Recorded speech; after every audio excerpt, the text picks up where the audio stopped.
And we are live. What it do? What it do? What it do? It's my favorite day of the week, Monday. They used to call it Moon Day or the Moon Days when I was growing up. Now it's Monday, one of the best days there is to kick off the week. We got AWAL. What it do, AWAL? Hello, everyone. What's up? And as always, Jezabel. What it do? What it do? What's up, Six? Nothing much. Same old, same old. Y'all weekends was lit? Y'all weekends was lit? Man. I did have a lit weekend. Same old, different week indeed, Jezabel. Different week indeed. Yes. But I will get into that with you. Yes, ma'am. Yes, ma'am. I was internet surfing this weekend, and I was, just cruising through all the things that I was seeing. Of course, I have been CLB and Donda and mental since the Donda album dropped. How about you, AWAL? Have you listened to both albums? So I have listened to all of CLB. I did not make it through all of Donda though. So you just go come on here and be a regular female in today's world that listened to the whole Drake album and didn't make it to the last 7 songs. So let me ask you this. It's hard. It's really hard to get through it. That's true. But here's the thing, Drake, and this has easy listening. Like there's not a lot of thought that has to go into listening to his music because of the way his melodies are. So I was able to kind of just cruise by, the album. Kanye's, there's a lot going on that I just didn't make it. I don't know. I get it. You keep pressing that repeat button, and that's good for business. Kanye's loving that. Keep pressing the repeat button. You don't have to make it through the whole album. It's here for us to enjoy forever. Yeah. I made it through both albums. I made it through the Kanye West album about 4 or 5 times now. I think I'm up to like 6 or 7 times now. I actually listen to it on Sundays now as my Sunday morning thing. Like that's my Sunday morning thing. You guys wake up Sunday morning and say, Alexa or Siri, play Donda, right? It took me 3 days to listen to the entire Donda. Oh, wow. I love Hurricane. The song Hurricane, that I listen to that like every day. I love Hurricane. That's a good one. I like Remote Control and Somebody's Going to Jail Tonight. yeah, I like that one. Now, so do you like Jail Part 1 or Part 2? I like Part 2 better. And I wanted to talk about this today. The reason I like Part 2 better is because he has the baby on there. And the reason I understand why the baby is on that song is because it's talking about convictions and people convicting you and Xing you out and not really being as forgiving as they're supposed to be. And you make one mistake and they hate you, but then they love you. So I kind of really like that song. I'm not even gonna lie. And Remote Control. Yeah, like did it the thing with that record is like with Kanye, he always finds a way to push what's going on at the moment and into music. I don't think Soldier Boy, with all that controversy, I don't see where he would have fit on the album actually. Once I listened to the whole thing, I'm like, okay, everybody that's on there, like I understand, like I heard Yachty, I think Roddy Ricch is on there. 33 features. Yeah. Jay-Z, I remember, I think Lil Baby, if I'm not mistaken. Like a lot everybody of who's anybody. A lot of people on there. I mean, I can understand why they were on there. It's one more song. I'm trying to remember the name of it that I really like. I think it was Junya or something like that. No, it's not Junya. I don't like that song. I think it was Jesus is Lord or something like that. I don't know. One of the, it's like 3 songs on there or 4 songs on there. I was like, okay, I can listen to this over and over again. The rest of that stuff, it's good. The whole album is good. depending on what mood you're. Like I said, it took me 3 days. The first day I got through, I want to say 12 songs, and Yes. then the next day I started listening, but I wasn't paying attention, so I had to go back the third day and listen to the entire thing. But great job, Kanye. Yeah, Good job. I'm glad she said that, because AWAL, when you think about music that you listen to and music that you create, do you think about the mood that artists or other people, maybe the listeners, will be in to listen to your album?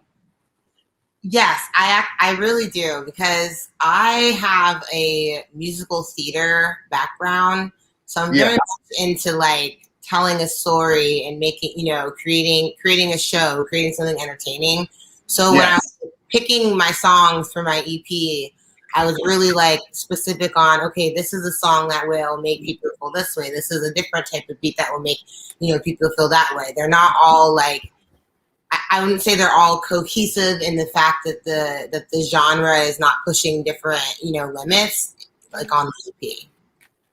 Yeah, I mean, like, it's crazy because, that has been the topic of debate on my old book. I'm sorry, Mark, my Facebook page. That has been the topic of debate, the music choice and what people can listen to, right? Now, you make neo soul type R&B. What's your R&B? I see you described it in your bio as sultry. Yes. My voice is very sultry, raspy. It's like R&B mixed with pop. Very cruising, coasting music. Yes. So, like, what is one of your inspirations when you make your music? Definitely Toni Braxton is an inspiration for. Wow. I love Toni Braxton so much. Definitely Toni Braxton. Brandy, Kehlani is a huge inspiration. Kehlani, I love Kehlani so much. Like I love her. She's great. And she's a celebrity that just has like no beef. She gets on a track, hops on, kills it, and then you never have to worry about what she's gonna say, what she's gonna do. It's like always like, so my wife listens to Kehlani all the time. I didn't even know who she was. I just keep hearing these songs all the time, and I'm like, who is this? Like, oh my goodness. But what in the world? I think that we have to give a hand clap or something, because we have a Toni Braxton sighting. No one has mentioned Toni Braxton. I think this is my first time hearing someone say Toni Braxton is their muse. Now I'm not gonna lie to y'all. Toni Braxton was dope back in the day. Do you watch her show, The Braxtons? I take it you have to. Oh yes, very much so. Obsessed. Now, a lot of people know me personally. I am a huge reality TV watcher, right? Like, I mean, I watch every single reality TV show there is, and I can go and have a good conversation about any reality TV show there is. What is your favorite reality TV show? It's either Housewives of Atlanta or Love and Hip Hop Atlanta. Woo! What about now? Love and Hip Hop. What about Basketball Wives? I haven't really gotten into Basketball Wives. I'm like maybe 6 episodes in. I wasn't into Basketball Wives until Shawnee said, well, I was watching it all the time, obviously, but then it really interested to me when Shawnee opened up her own weed dispensary. And I was like, wait a minute, this is pretty interesting. I mean, she was walking into the little shop, grabbing up big old bags of weed. I was like, this show's getting interesting. What season is that? This is the newest season and the season last season. Okay, so I got ways to go because I'm only on season 1. So. Oh wow, yeah. The season before last is when her and her son was looking at the dispensary space. So I'm guessing last season was when they actually opened it. Yes, they actually got it open enough to where they was able to start testing strains. This season, it should be actually opened and running, and we should be seeing what that revenue bringing in. It must have been good because now Shaq got into the game. So it must have been pretty good. Now, yeah, if you're watching season 1, then you got a lot. It's gonna be a lot that you're in for. So let's talk about your music and the new video and things like that. The photo shoot, like all the work that you got going on right now. Tell us about that. Yeah, so I just released my debut EP. It's called Into Me. I produced it with a producer out in Atlanta, so it was like kind of my first time going out to Atlanta. I've never been there before, so I got to explore, the city a little bit, which was really fun. And yeah, my album is basically just kind of my start to finish of navigating relationships and situations living in the city and like dealing with the craziness of dating and balancing your life and your job and your career and this, like, I don't know, New York guys, they're different out here, so there's a lot of stories I can tell through my music.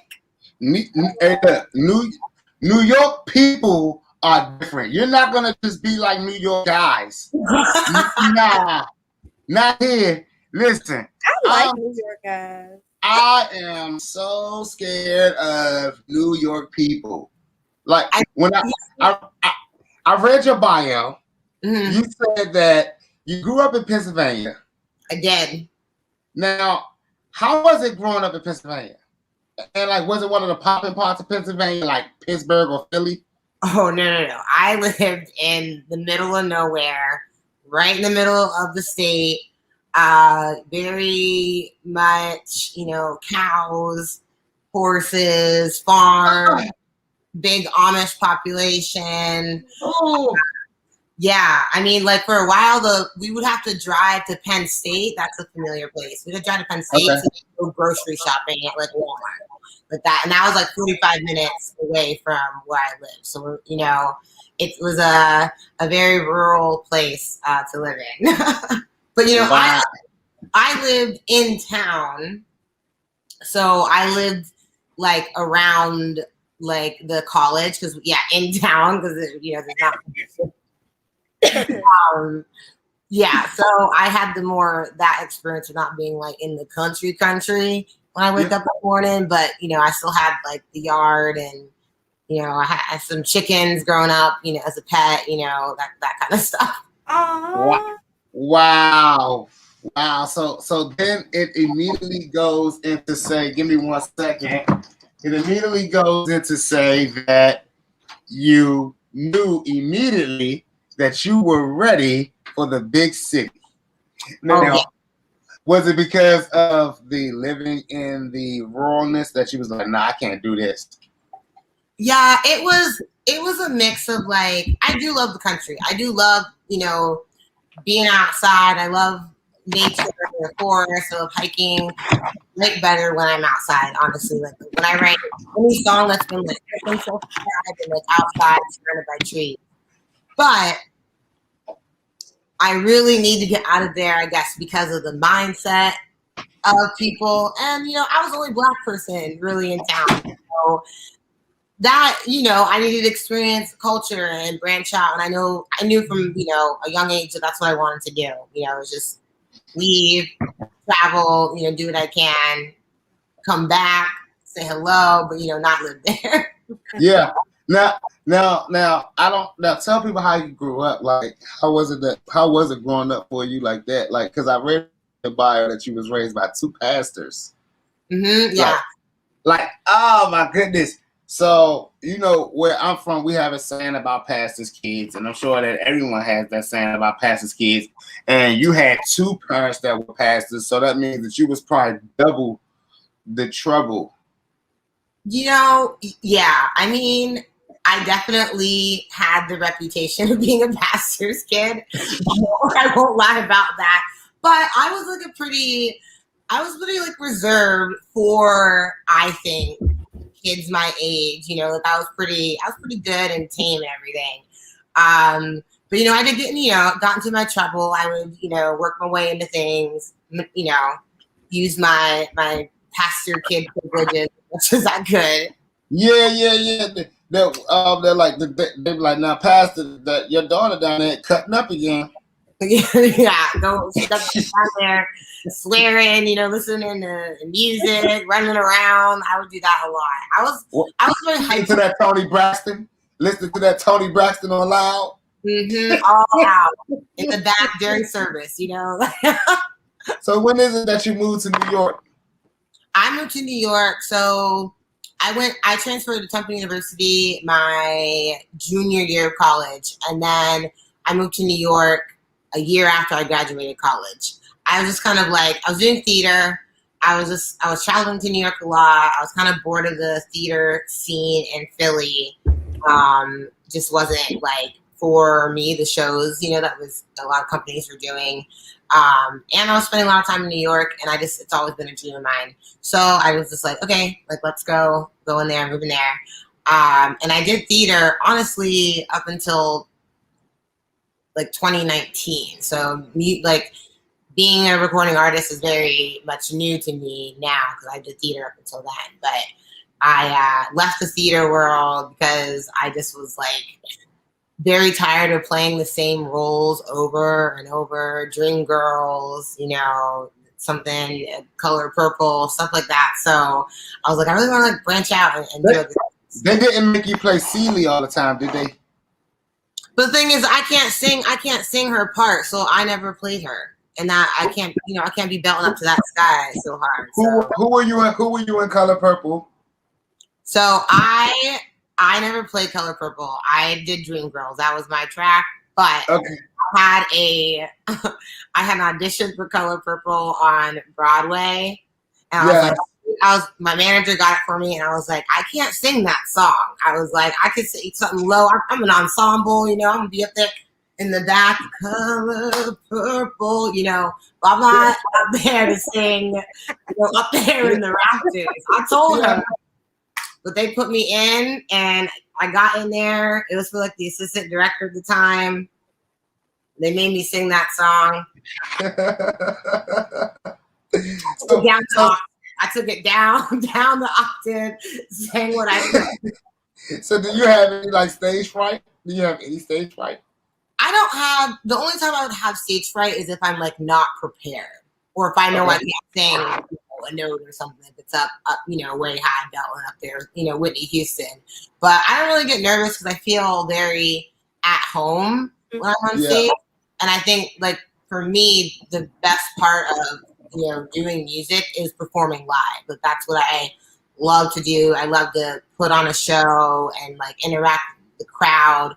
When I do shows up in New York, like I just try to plan it as like one big party. I love throwing parties and events. So come to a show in New York, it's just like everyone's, drinking, dancing, having a good time. We're talking during the show. It's a good time. Now, you know what? Honestly, that sounds like a vibe. Like, so you've taken your theater experience and brought it into your music side with like putting events together and bringing people together. Yeah. I love that. Like, it's just, it's so much more intimate, and you get to connect with people and like with your fans and meet new people when you have, shows like that, where you're kind of building a community of like, okay, where are we going next? Where are we going to go party at next? Yeah.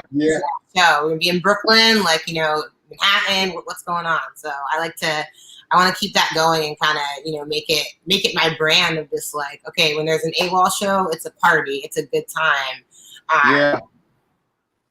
Yeah, I'm not gonna lie. Performing is like literally my favorite part. Like literally my favorite part. Dale, how many records do you have out? I know you said you're fairly new. How many records do you have now? So I just dropped my EP, which has like 5 songs on it. And then I have 4 different singles. 2 of them are like with features. Okay. For rappers, yeah. Wow. So is the music like after 2019? Yeah, it was all released like fall 2019. I bet. So now you're in New York. Are you with BMI or Ascap? BMI. Yeah, BMI has a lot of New York has a lot of BMI venues up there. You know what it was for me? It was the website. It's very similar, but it's just the way the website was clicked up. You know, yeah, look, y'all see all those stars at the top of the BMI website, and then you see all them white people at the top of the Ascap website. You like, you know what? Y'all wrong. Y'all gonna stop doing that. I'm gonna call Paul. Tell him to put me on the Ascap website. I'm like, yeah. There you go. That's gonna be my picture. Y'all funny. So, have you done SOBs yet? Have I done what? SOBs, the club. No, I am not. That's where I want. That's where I want to perform at right there. Are you working on an album? So I just released mine like three weeks ago. I'm working on a single, trying to, get a good collab going with some other artists. Going back down to Atlanta to record some things and work with like more of a team of people. And my EP was really just my writing, and I worked with a producer to kind of, bring it to life. But yeah, I'm excited now to see what my music sounds like when I have, other people around me and surrounding me, helping me push. Yeah. That's like, oh my God. Listen, I was working by myself so I started doing music in 2009. 2009, it was about freaking 20 of us, like all in the studio going ham, right? We did this collaboration mixtape with literally all of us on it. After that mixtape was done, everybody was done. They were all gone, right? They all disappeared. So then about 2012, I linked up with this other rap group, and like we were all working together. We made a lot of projects. I think we did like maybe 10 mixtapes together, like that, right? But then after 2012, they were done, right? It was like that 12 thing kind of hit everybody hard. They didn't know what that meant. They didn't know if that was a sign or something. You know what I'm saying? So everybody was gone. So from 2012 to about 2019 into 2019, really 2020, I was working by myself. And it was like, oh my goodness, it's hard. Yeah, it's hard. You gotta learn to do so many different things and work so many different things and programs and keep up with everything. The changes. What's the hardest obstacle that you find, being self-regulated? I think for me, because I am a recording artist, I guess writing itself and creating, the song as a whole, that is the most challenging thing for me, I guess. Right. So yeah, I think I'm really excited to like work with other lyricists and songwriters and people that, have been in the game longer than I have, to create, a sound for myself. Also video editing. That was hard to learn. You sound like Jezabel. I learned it, but it was very hard. Now I love it, but that did take, like years of patience and all these programs. No, you didn't say years. No, I did. So like, it's hard. It is. Like I'm up in, like I learned how to do like Adobe Premiere and like Final Cut and all that, and to like really learn about like what it takes to edit a music video and everything. That was like, I don't know, that was very challenging. And sound. In this pandemic world, when we do all these live streams, learn how to Zoom and all that. Ooh, that was fun.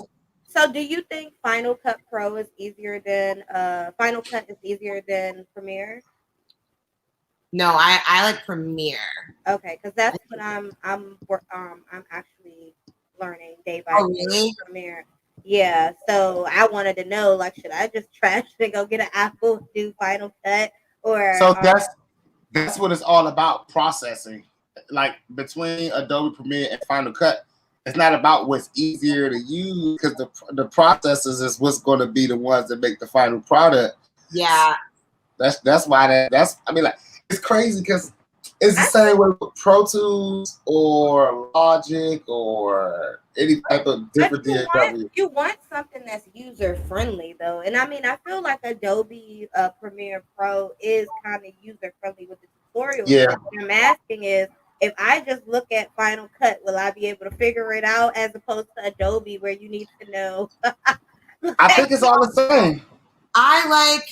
My favorite is Pinnacle Studios. That was my favorite. But I honestly, I would learn them all and just see what one like clicks with you. Like, because for me, like in Adobe, I was able to just like immediately do more effects and things. So I was able to understand it. Final Cut, I had to like play a little bit. Pinnacle, that was a long time ago. I do not really remember what I liked about it. But I don't know, learn them all. Long time ago. It can never hurt. Yeah, listen, I ain't gonna hold y'all. I watched Warren Buffett have an interview, right? And they asked him about his status, financial status, and his friends' financial status, and how they all go about making their money. And they were saying, like, Warren Buffett admits that all of his friends do way more than him when it comes to like hands-on work. However, his motto is, if I don't understand it, I'm going to pay someone who really understands it to get it done. And make sure. He keeps saying that to me. He keeps saying, like, you just got to pay somebody to do it. But what if that person don't show up? Then what? And that's the thing. Then it's like, you don't know, you don't have no clue of how to run anything. And now at that moment, you have to learn. So I also. Yeah, but I think even if you. A little bit. If I pay a person to edit my videos or edit my music or edit anything or do any type of work for me that I have a desire to learn, I'm pretty much over their shoulder. So now I'm not only paying for the work, I'm watching and getting the knowledge in the same process. It's like a win-win. That is true. There's also LinkedIn Learning, which is a great gift to everybody. Yeah, like, LinkedIn, like on the website LinkedIn? Yeah, so they have like a special feature. I'm lucky. I think it's like maybe $20 a month. You can cancel whenever you. I have it through work, so I'm not sure. But it's just like courses. You can get certified in different courses and stuff. And they have stuff like Final Cut, Pinnacle Studios, Adobe Premiere. You can just go and like do the course in no time crunch, you know? And it's, yeah. That's lit. My avenue, yeah. No, that's lit, actually. I didn't know that. Mm-hmm. So I always like use LinkedIn. LinkedIn is a great resource for artists sometimes. It really can be.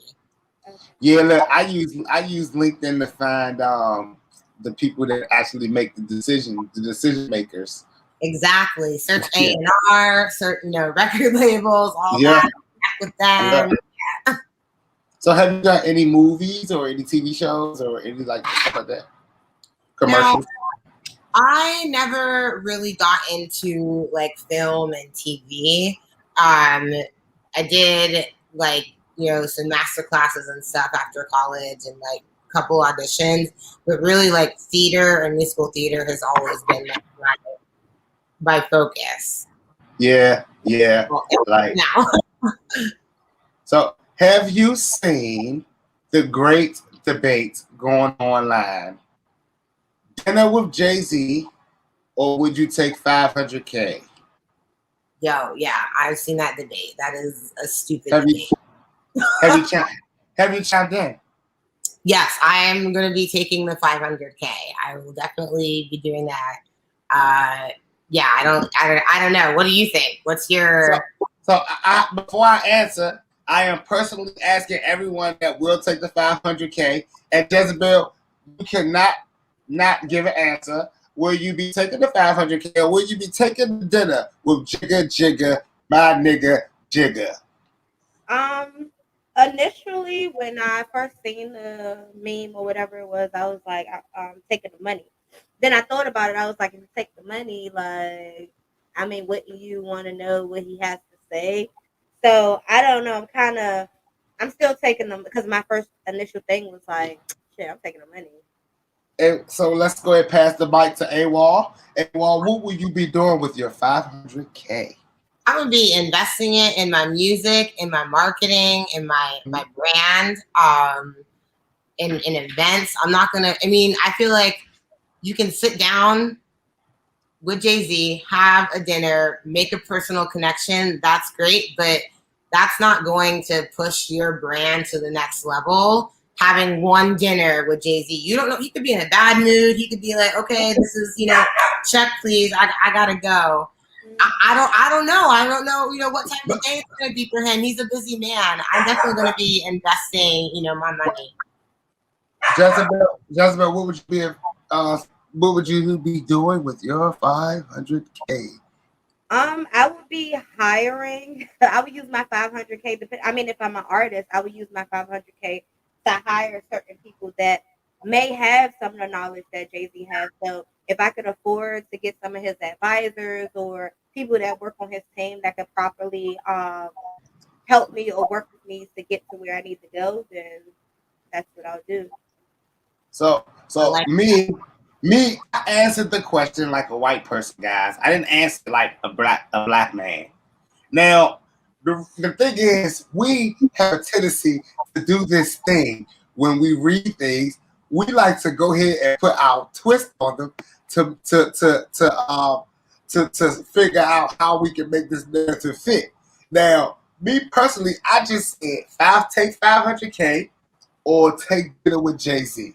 Now, I would assume that based on that question, that dinner with Jay-Z would be a dinner meeting with Jay-Z. You know what I'm saying? Like it can't be anything else. He's not going to leave. He's not going to ignore me. I'm going to sit in there and have dinner with Jay, and we're going to talk about whatever, right? What would you present to him? What would be like, your presentation to him? What would you say? Yeah. I mean, let's just be quite honest here. When it comes to a personal status, right? You don't have to present your music. They don't really want to hear that. You don't have to present your like things that you're working on. They don't want to hear that. They want to know like already you got moves in place. How you want to advance or be an advancement to them? How could you fit into them? Right? How you're gonna make money? Yeah. So like, what would you reality with? The reality of it is we're in a bizarro world now. We're not in the 70s, right? Where, like, all right, in the 70s, you had to be the smartest person in the room to get paid the most money, right? In today's world, you have to look like the smartest person in the room, and you'll make more money than the smartest person in the room. So the reality of it is, I played the devil's advocate on it, and I put the spin on it. I say, I'm taking a dinner, I'm taking a dinner, and I wanna make sure that I got my cell phone ready for my videos and my selfies and my photos. I also may possibly talk about what he got going on, see what he got going on. I don't even want him to know what I got going on. I want to know what he got going on. I want to just hear Jay-Z talk about whatever Jay-Z doing, because at the end of the day, you're assuming the best case situation. You didn't see that meme. You must didn't see that meme where the person sat down with Jay-Z. He kindly ate his food and said, "Check, bro. You should have took that 500K." Yeah, I saw that meme. Anything can happen. You could sit down. He could get a call and be like, "Oh, well, nice meeting you. Gotta go." You didn't even get your perspective. I'm assuming that all of those people are not hustlers, right? Let me tell you about this. Is not a good story, but this is a good story in a sense, right? This years ago, and this is a long time ago. Some of my friends, they say, "Look, man, we're going around to meet a guy." I say, "Well, shit, I want to go." They tried to tell me for a while that I couldn't go and meet this guy. No one wanted me to meet this guy because they knew how I am when I meet people of power, right? So let's keep the story going. When I get to this meeting, finally, I get to sit down and everyone is around and everyone is doing their thing, treating this guy like a god, and it's like no one wants to say anything or be themselves. But me, I'm blessed with this gift. I'm blessed with this certain gift of mine that just is an aura. So as I'm sitting there with the guy and I'm sitting in the room, come fast forward 2 weeks later. Now it comes to the point where now I'm just hanging with the guy. And everyone else is like trying to come around. And he's like, I'm busy. And he's calling me, "Yo, K, pull up. Let's talk. Let's chop." Now, mind you, like I said, this is just a by chance meeting, you know what I'm saying? But I already knew this guy's power.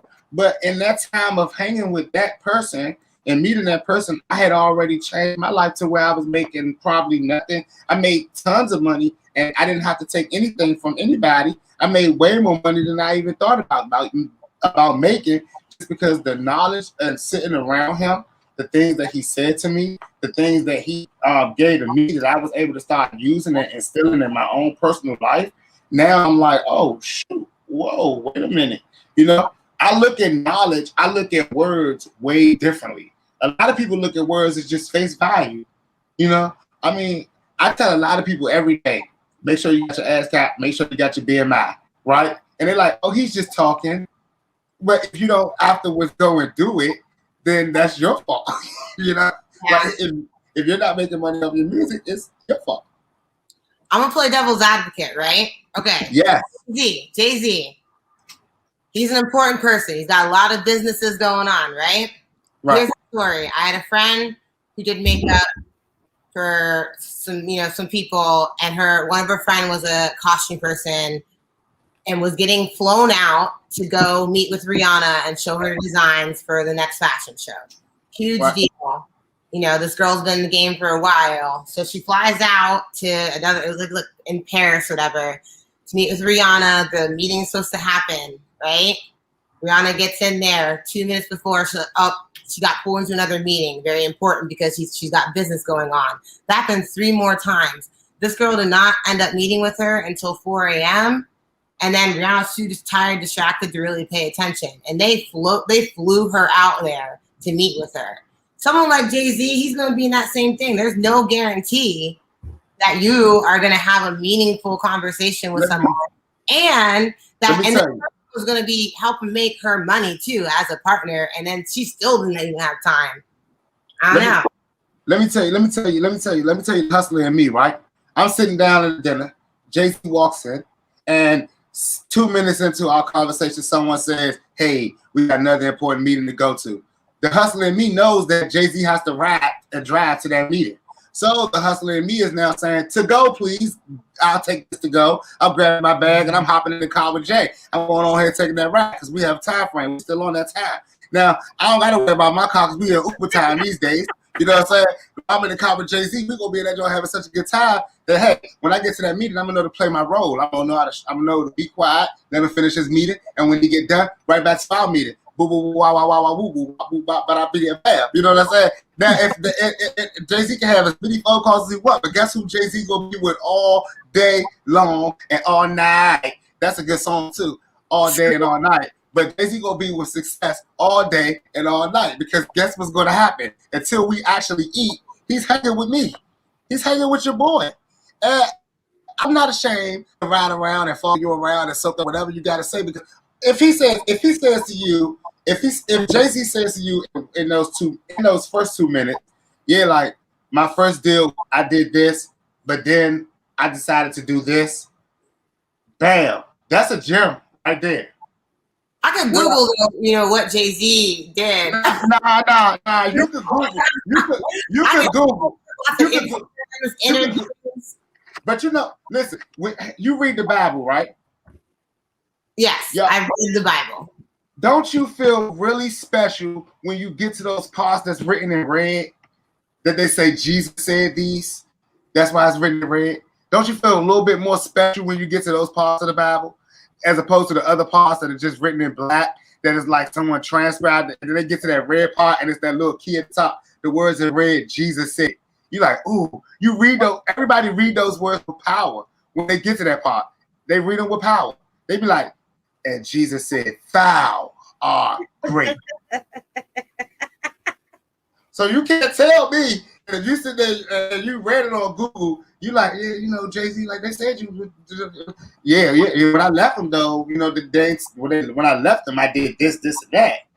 Oh, that ain't on Google. Or maybe it is, but it's good to know that that's true, because now maybe I need to start moving like this.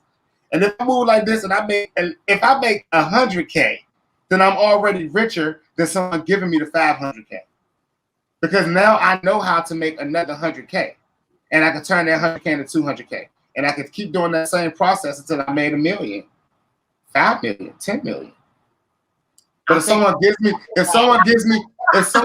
Like the thing is, money does not change your situation.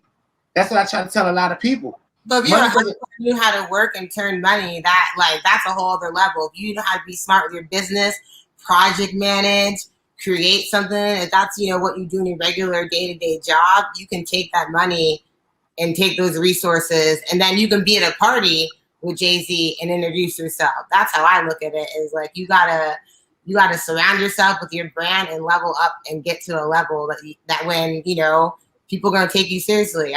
That's my. I get it, and that implication only stands if that person has made $0 in their entire lifetime. No. Because think about it. Because the idea of money to invest to change my life means that I've never had any money to invest, period.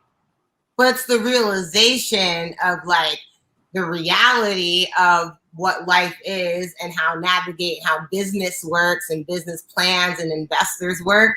That really is what's gonna like set you apart. Like a lot of that is luck. Like, okay, I'm gonna get in his car when he goes out to dinner to meet you the next. That's a lot of luck. That's a lot of wishful thinking. And security don't stop you from listen. Like there is no such thing as luck in opportunities and making stuff happen. You have to make it happen. I actually talk about that on the song on my new album that I'm dropping. Plug moment. All right. But I actually have a song called Luck on my new album because that's a word that a lot of people use. I got lucky. You know what I'm saying? Or I'm not lucky enough, or I don't have that type of luck, or just by chance. None of these things are by chance. Everything is a movement, right? Your movement to New York, it wasn't a chance. It's like you knew what you wanted to do. You felt that like cause the way your bio worded it was so perfect. It was like you knew you was a big city girl in a small town. Mm-hmm. You know what I'm saying? So it's like a lot of people. I look at this. I say, okay, wait. If I have $1 and I'm hungry, if I take that $1 and buy a scratch off, I don't feed my hunger. And if I lose in that scratch off, then I'm still hungry. If I win that scratch off, I could buy a sandwich and possibly have more money, But the thing about it is, if I'm hungry, then I should just go ahead and buy the sandwich. The reality of it is, I'll get another $1 again because I know how I got that last $1. But if I just go in there and someone just hands me the jump now every day, when I get into something, I'm expecting that to be the same process. You lose it faster.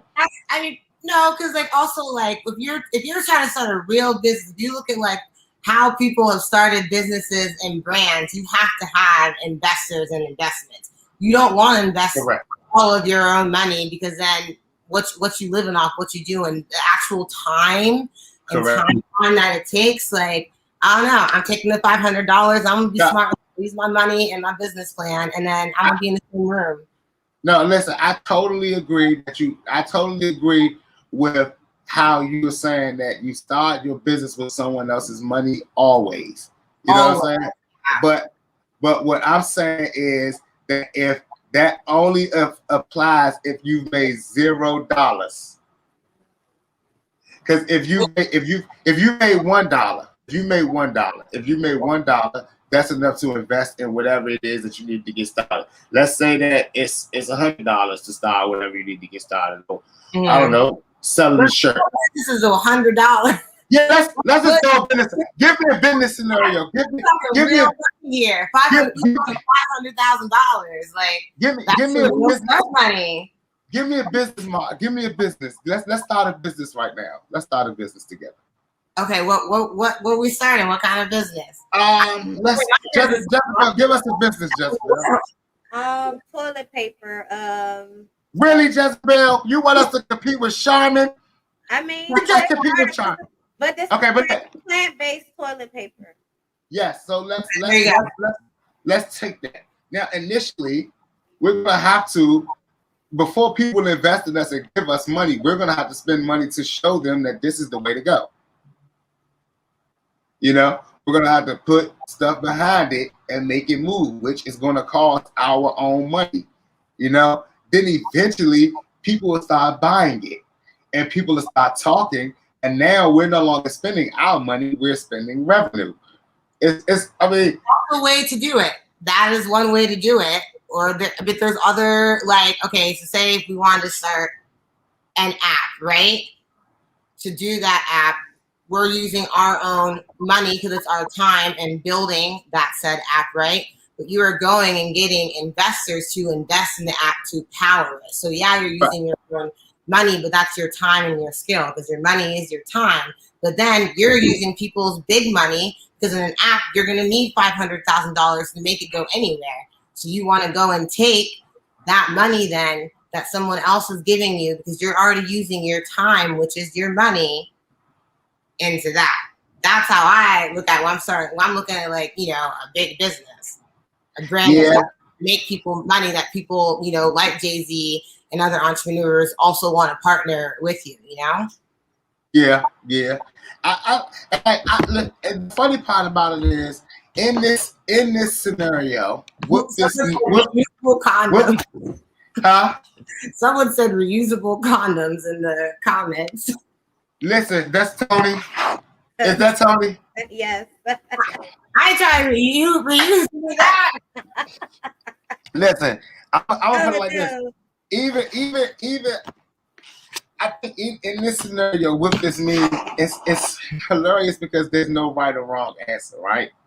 If you take the only way that you feel that it's wrong answer is if you spend all the money incorrectly, or if you don't use the meeting correctly, right?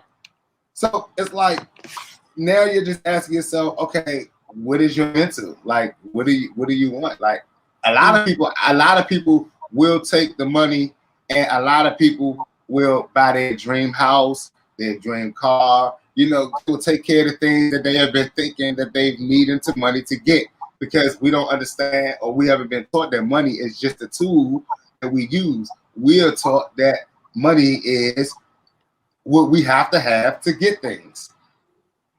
You know, it's like, dang, like a lot of people won't start no business.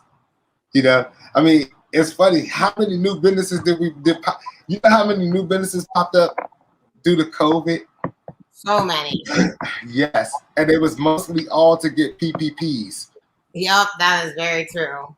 I wrote up to one business, y'all, and tell me if y'all have done this. I Googled the business, and I was looking for tents at the time, but I Googled the business, the tent company, and I rode around, and it just took me to the back of a warehouse. Like, didn't even take me to the front. So I was like, okay, this ain't right. So I Googled another one, and it took me to an empty lot, an empty field with nothing there, you know? And I was like, what in the heck is going on? Like, so have you started any businesses? I am in the process of starting a business, yes. Besides my music, I am. But I am not revealing my business plan, all that yet, until I'm ready to, launch. Yeah. I like that. We're in the world, yeah. We're in a world where people like take everything and try to act like they so authentic with it. You know, that is very true. Yeah. So, did you watch the VMAs last night? I did watch the VMAs last night. I loved it. I loved all the performances. Like, I truly did. Yeah, listen, I ain't gonna lie, y'all. I was shooting my video last night, but I did watch that thing this morning. Did you watch the VMAs? You did? You gotta watch the performances. You gotta go back and watch them. She gonna go back and watch it. I will. She was busy hanging with someone that we'll talk about in the top of the hour. That is No, actually, yesterday I was watching Power and I was watching Animal Kingdom. And anybody that watches Power know why I was sitting there watching Power while the VMAs were on. It must have been good. No. Well, listen. Great. Listen, I don't know how the VMAs can compete with Power, but I tell you what. Now, I watched it this morning, and it was rather intense. Now, Do you want to win a VMA one day? You want to walk away with a little moon man? What? You want to walk away with a little moon man one day? I take it. Oh yeah. I would love to win a VMA, all of them. What was your best part? What was your best part of the night?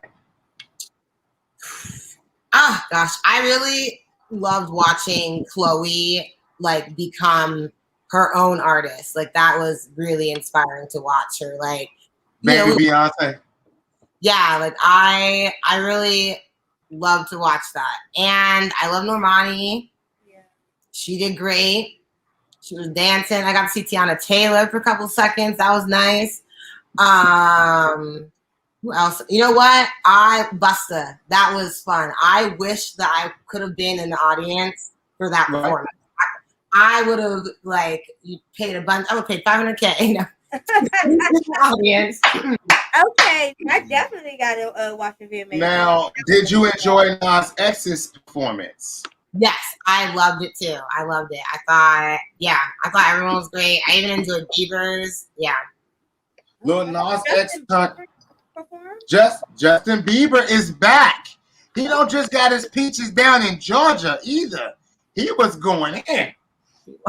The Bieber is back. I don't know about his outfit though, but he's back. So I was questioning the outfit too, but I've learned not to question any outfits in 2021. My wife said that it was a theme for his single that he had. So I kind of guessed that what he was going for, the theme for that single, which was the second song he performed. And I didn't know those songs were Justin's. I didn't know. Huh? Ghost? Was that what he performed? Oh, yeah. He performed Ghost. Yes. Yes. Okay.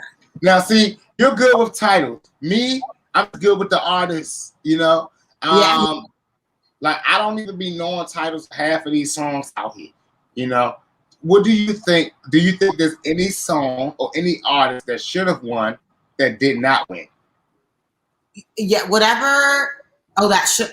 Okay, I don't think that Billie Eilish, whatever she won, I don't think she should have won.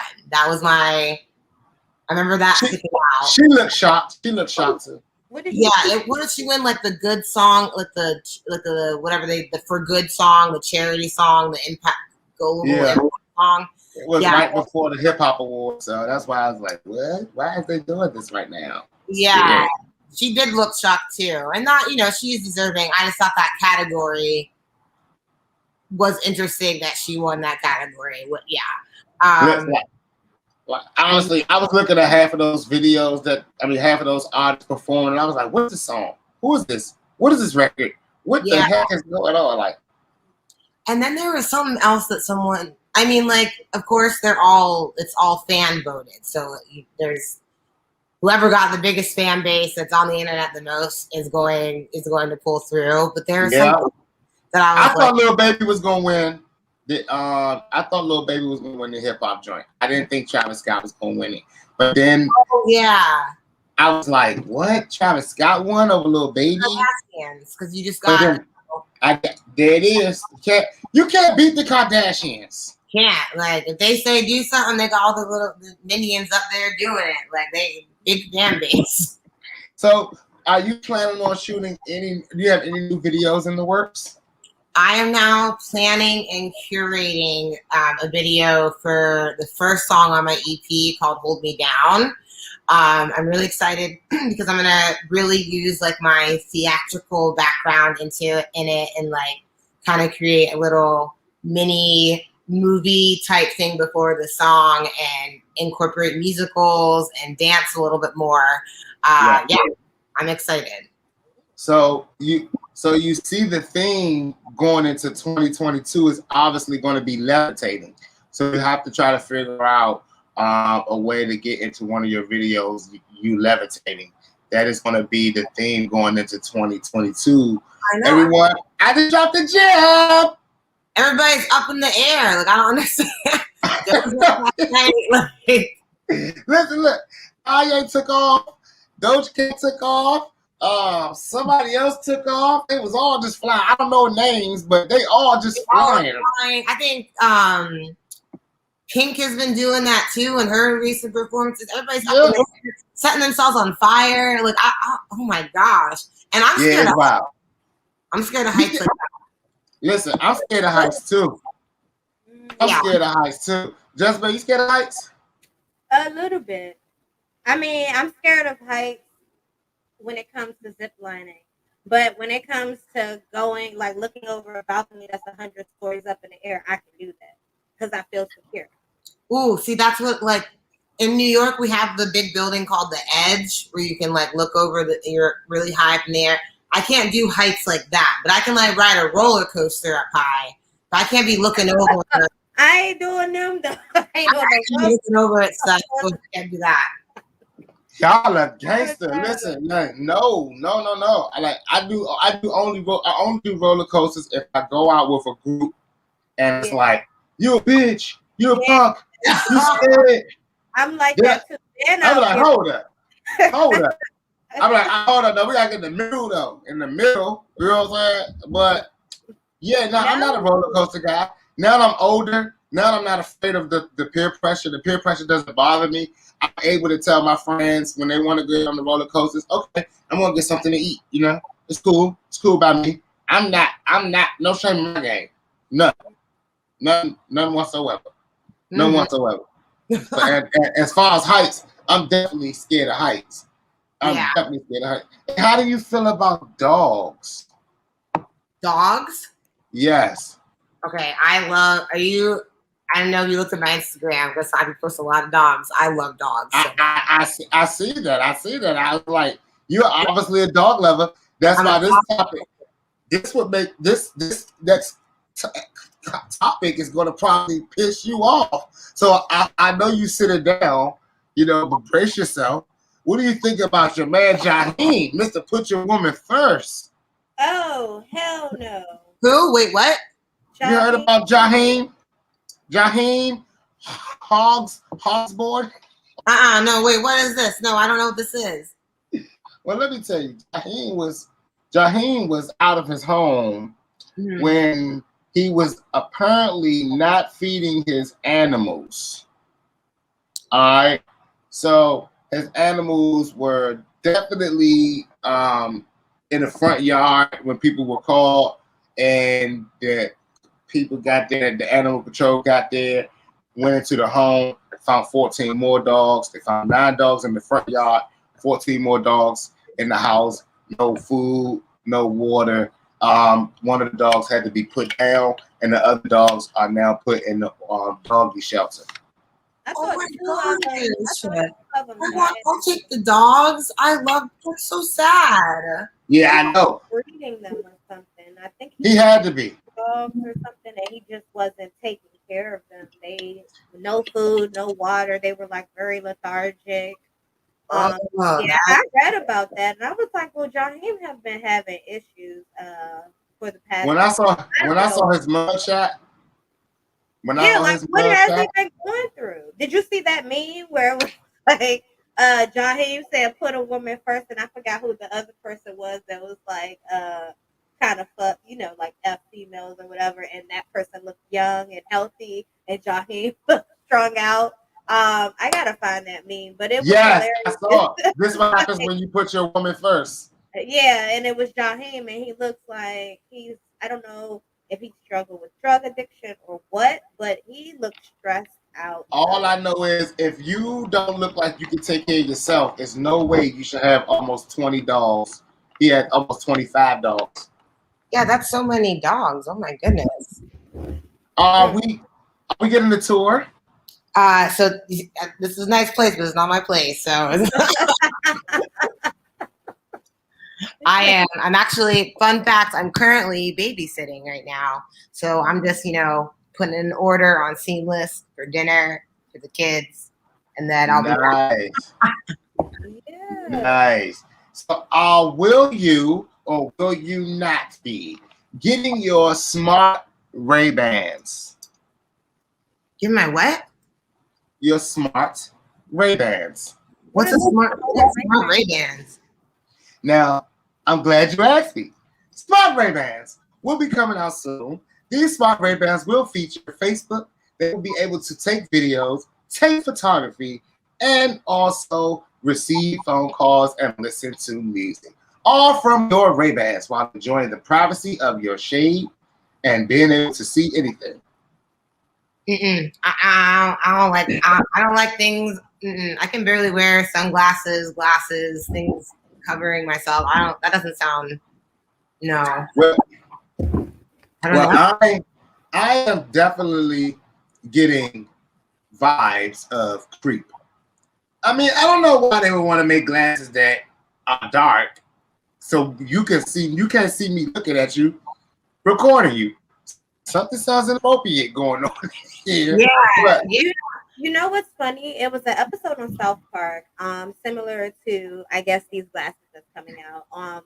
But it was I think it was a cardboard box. It's basically like, do you want to enjoy your phone without getting bothered? And it's like it was a device in which you can put on your face and still be on your social media, and blocking out, all the distractions or whatever, like people talking to you or whatever. It was hilarious. Basically, it's just to tune you out even more than what's going on. And my fear is the cancers and the radiations and all of that just constantly being, pushed into your skin and your brain. So I don't know.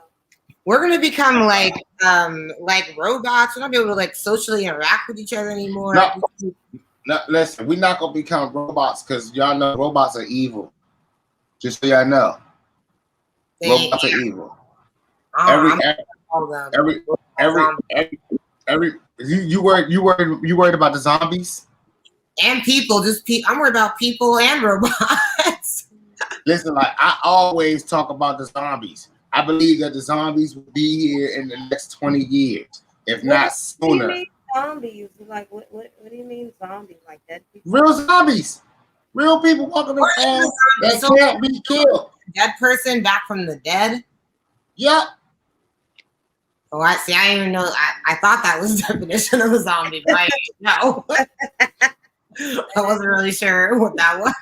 Everyone's gonna be back from the dead in about 20 years. It's gonna be a weird place in this motherfucker. Like the way this world, our world is a big movie right now. So if I have to base it on anything, like it was saying, like all those movies, like in the year 2025, we would be seeing like cars flying or cars driving themselves and things like that.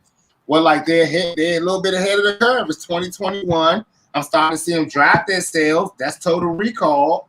Now once I see the wheels come off, guys, y'all not gonna tell me zombies ain't coming back too. Y'all not gonna tell me that movies are not a bold prediction of the future. I'm scared. There's so many things to worry about. Huh? So many things to worry about now. Yes, Lord, I tell you what, I ain't gonna hold you. I'll be sitting there thinking about everything and anything, only because it's better than thinking about nothing. I'm a little bit of a worrywart. I worry about a lot of things. What is one of the things that you worry about the most that you wish that you could just like stop worrying about? Okay, I have a huge fear of cats. Like even talking about them for too long makes me like a little nauseous. But like I am very scared of cats, and I recently moved to a new apartment, and right like the building next to us, like a car rental place. And in the evening, they let their cats hang out outside of there. So it's right outside my front door, and it's terrifying. And I'm always worrying that they're like gonna jump on me or like meet me outside the door, or that they're gonna like cross the street, or that they're gonna attack my dogs when I walk my dogs. I'm always worried. I'm just like every time I step out of my apartment. You gotta keep the spray. You gotta keep the spray bottle on you. I can't even get that close. I walk in the middle of the street. I'm not even kidding. It's ridiculous. But if I go outside, they're there. I walk in the middle of the street, and it's a busy street. But I'll walk there until I pass them, and then be on my way. Now, have you had a bad experience with a cat?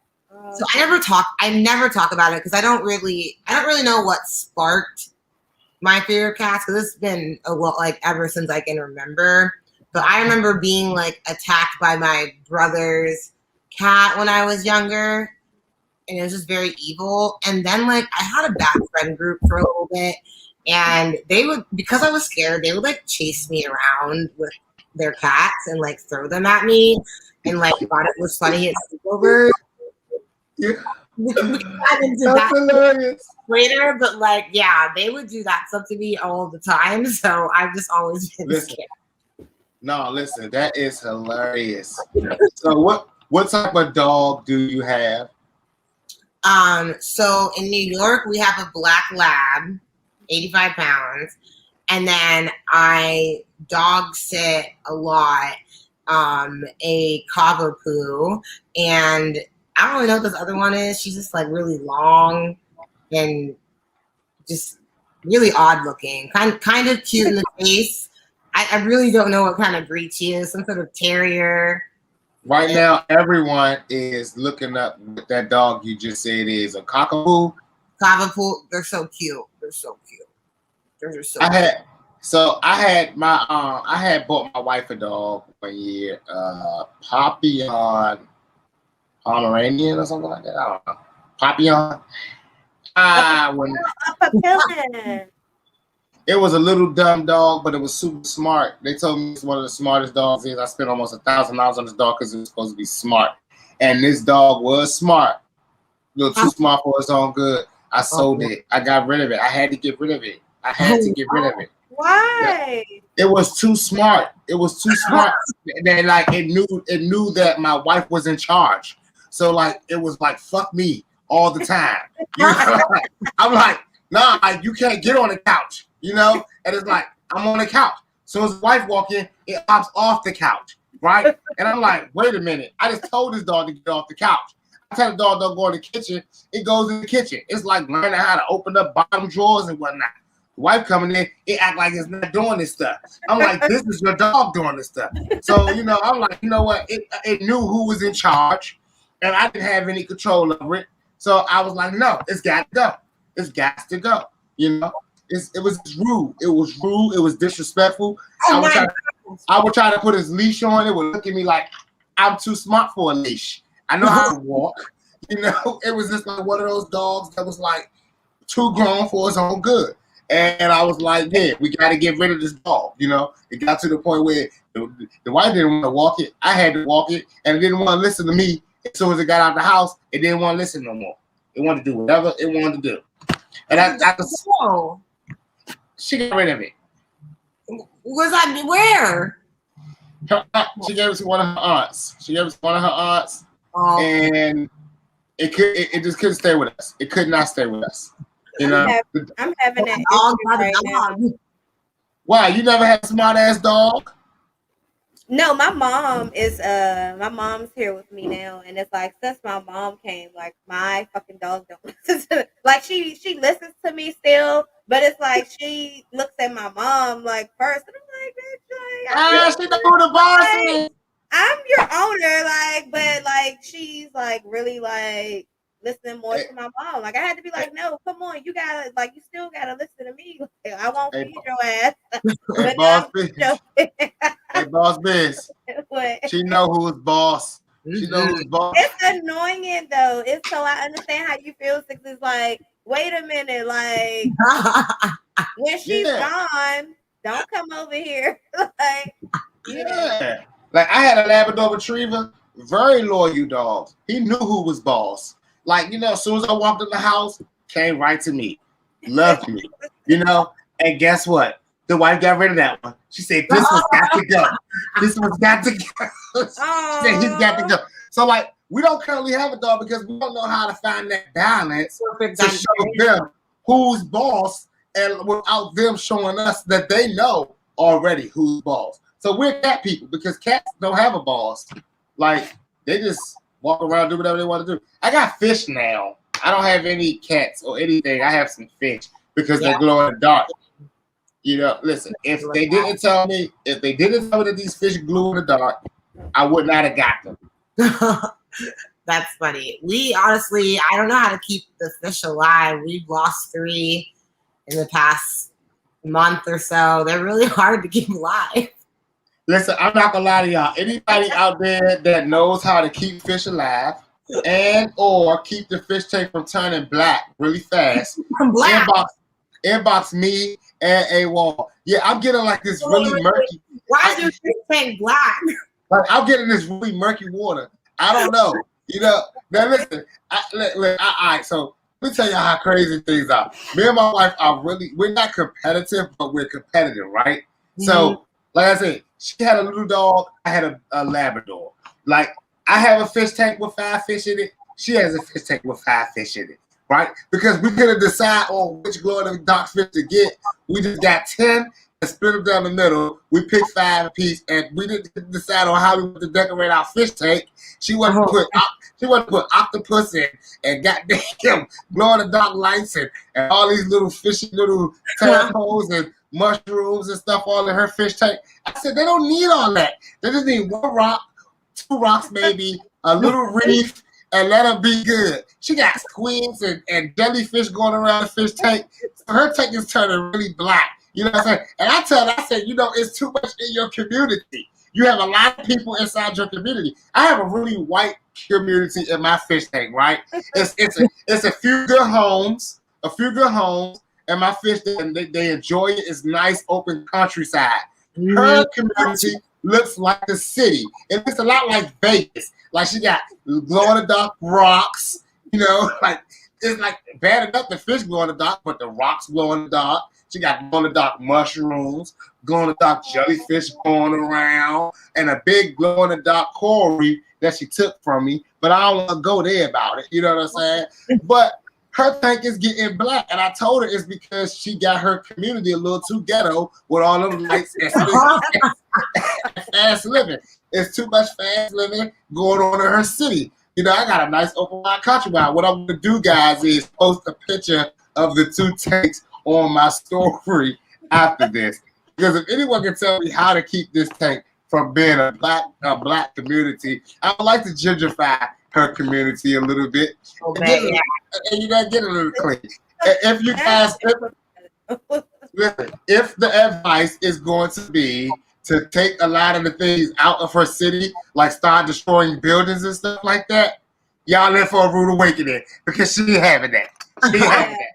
You know, which she'll have to get her some inmate fish, some convicts, as they call back in my day. She had to get some little convicts to come around and clean up the streets.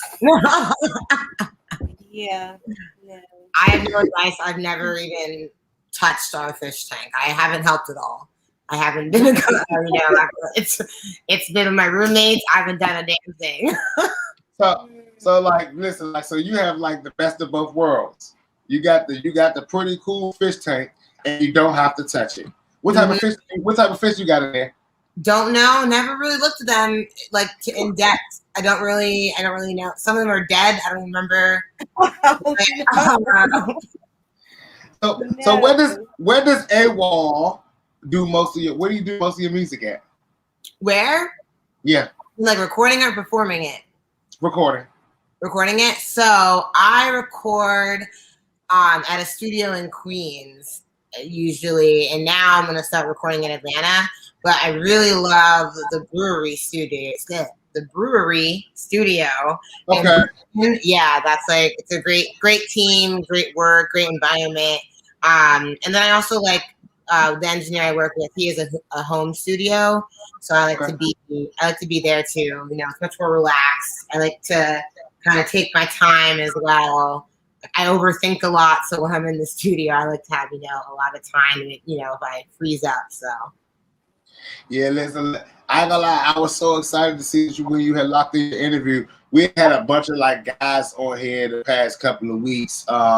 We had one, what was it? The record executive, alleged record executive, and what was the other one? He was a manager or promoter or something like that. I don't know, like honestly, but in New York, how is that scene up there with that? Like, do y'all have a lot of like people walking around like they labels and managers, and the shows? How are the shows up there? So as far as like working like the business side of music, there's a lot of people here, a lot of important people, a lot of posers, people promising you things, or, you know, as it's everywhere.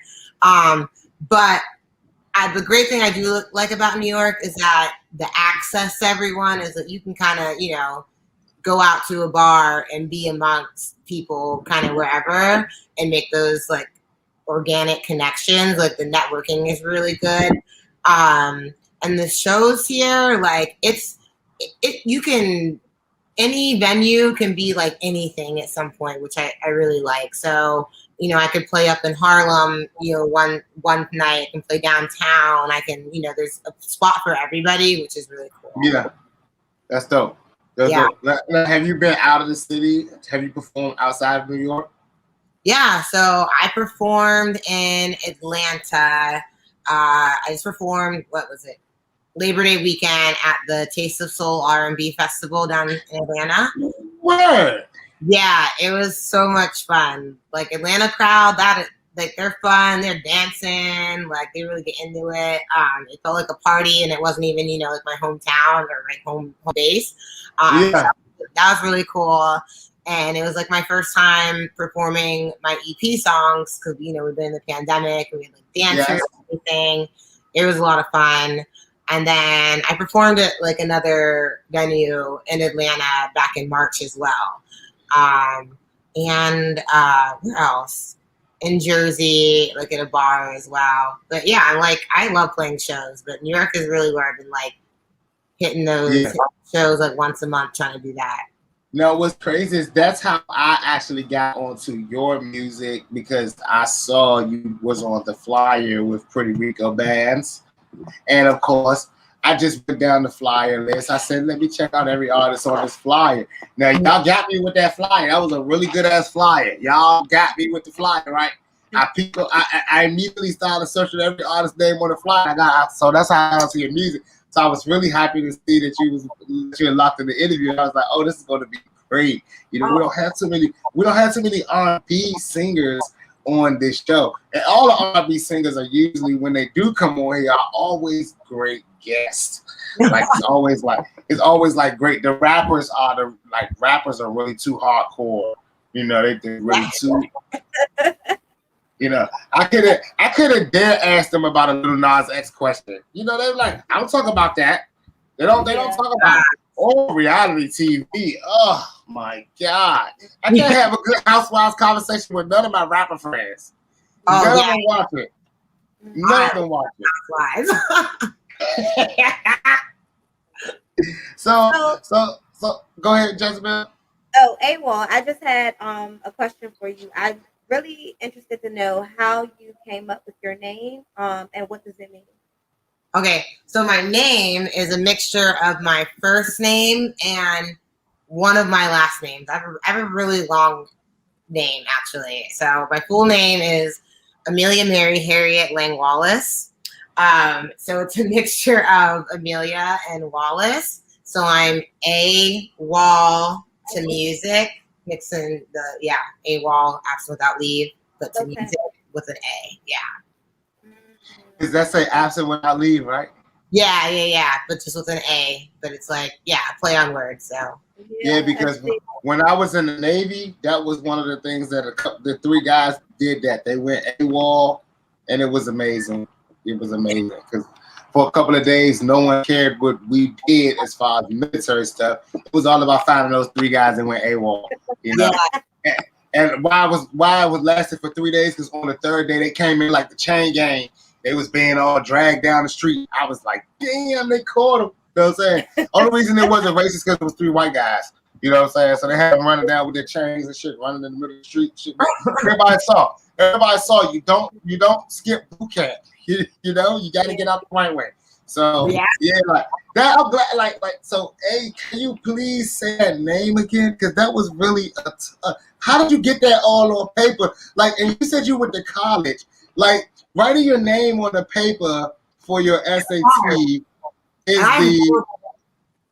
Did you run out of squares? You ran out of squares, right? All the time. If I do my full name, all the time. And you know what? I spelled my middle name wrong until like middle school. I did not know how to spell Harriet. I always messed it up. I didn't even know. And one time my mom was like looking at something. She was like, Amelia, this is not how you spell your name. Wait, so is it Amelia? Amelia, yeah. Amelia Mary Harriet Lang Wallace is my legal name. So that is like after all of the pretty much the prominent pioneer women. Amelia, like what is it? Amelia Earhart, Murray. Virgin Mary. Okay, Virgin Mary. The other one is Harriet Tubman, I think. Okay, and Lane. Now I'm not but really basic with that. Let me take a guess at the Lane. I know I'm going to get it wrong. Well, but this is because I'm a geek. But is it Lois Lane? No. Are you named after Lois Lane? Lang is actually my mom's last name, and Wallace is my dad. And my mom was like, I'm not taking his last name. And they're just like, why do you want her to have my last name? And they're like, so they gave me both. So that is hilarious. Your mom is the boss. So your mom wears the pants. All of them. Pants. That is amazing. So it's past. So it's Lang, not Lane. Yeah, Lang. Pastor Lang. Oh, Pastor Lang, don't play that. Okay. So wait a minute. Is Pastor Lang watching? All the pastors? Do you think the pastors are tuned in right now? I don't know if they're going on a vacation. They're like taking an RV up to Maine and traveling around. So I don't know if they're tuned in. They're probably driving right now. I sent them the link, but they didn't answer.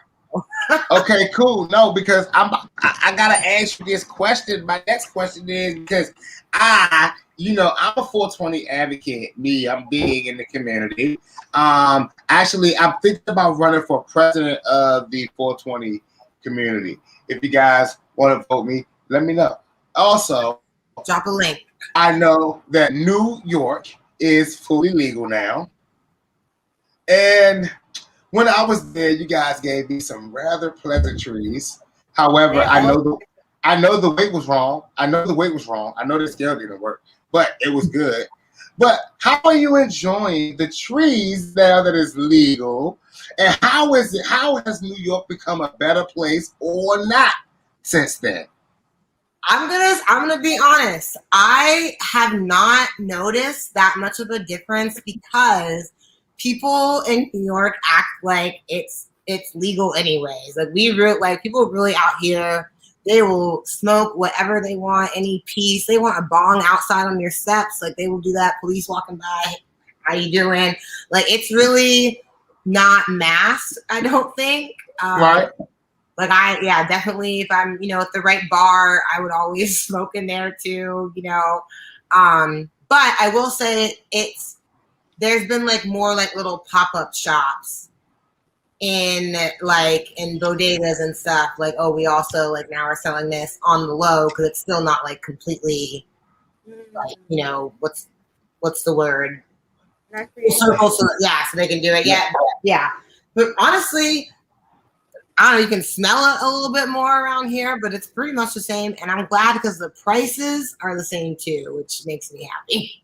Yeah. So now you got to give us, of course, this is not like, you don't have to tell us people's address or nothing, but give us some hot spots that we should definitely go to if we're looking for good trees when we're in the New York area. Ooh, that is good. I would say that there are some really great like accounts. West Side Buds, that is a great account to follow. Cali Heights. And then there's this new, so I call it like the opposite of gentrification because it's like people of color moving into Upper West Side. And they have a new smoke shop and it's on 94th and Broadway. And it's got a big logo of like a lip, like big lips with like a melting lipstick. And they have fire cartridges and I think they have pre-rolls and edibles. So I definitely recommend that, 94th and Broadway. And then, I could go on and on. There used to be. You are glowing right now. Wow. You better share those links. Share those There used to be glowing. This bomb underground lounge. We could have a membership. You pay like $20 a month, and you would like go up in the elevator, and it was just like a bar of like edibles, pre-rolls, anything you can imagine, drinks, whatever. And then you can go buy your stuff, like it's at the bar, and then you go into the lounge area. They have live music, DJs, and they had just like smoking tables and couches, vending machines. They had shot girls, but they were dabs. They were dabs instead of shots, and it was amazing. It was an amazing. I have not had dabs since I left the DMV. I don't do dabs because that's a little too strong for me. One time I did them, and I ate a whole box of Frosted Flakes. I kid you not, like a whole box. All right, so on a count of three, I need everybody to say no such thing. 1, 3. No such thing.